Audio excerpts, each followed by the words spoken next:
On this week's edition of In Focus.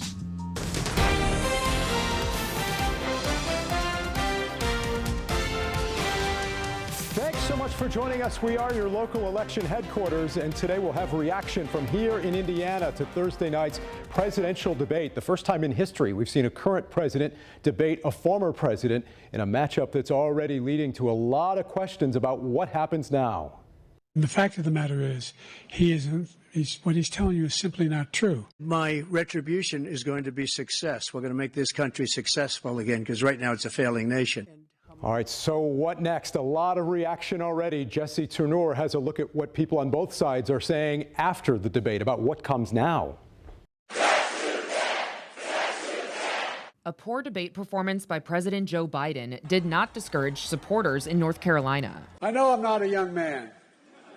State the obvious. Even President Biden himself seemed unhappy with his performance. I don't debate as well as I used to. But I know what I do know.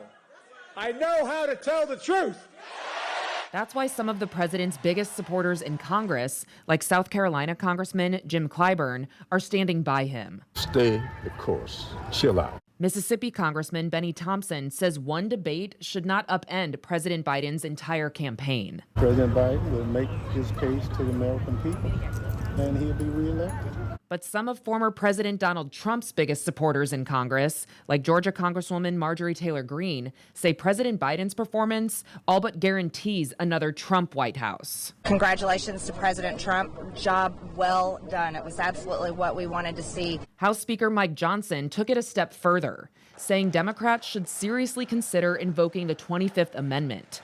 It would remove President Biden and give Vice President Kamala Harris the duties of acting president. We have a serious problem here because we have a president who, by all appearances, is not up to the task. And these are very dangerous times.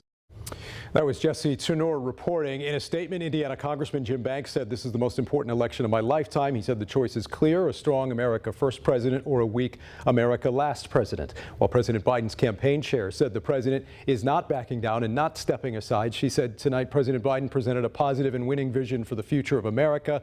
On the other side of the stage was Donald Trump, who offered a dark and backwards window into what America will look like if he's back in the White House.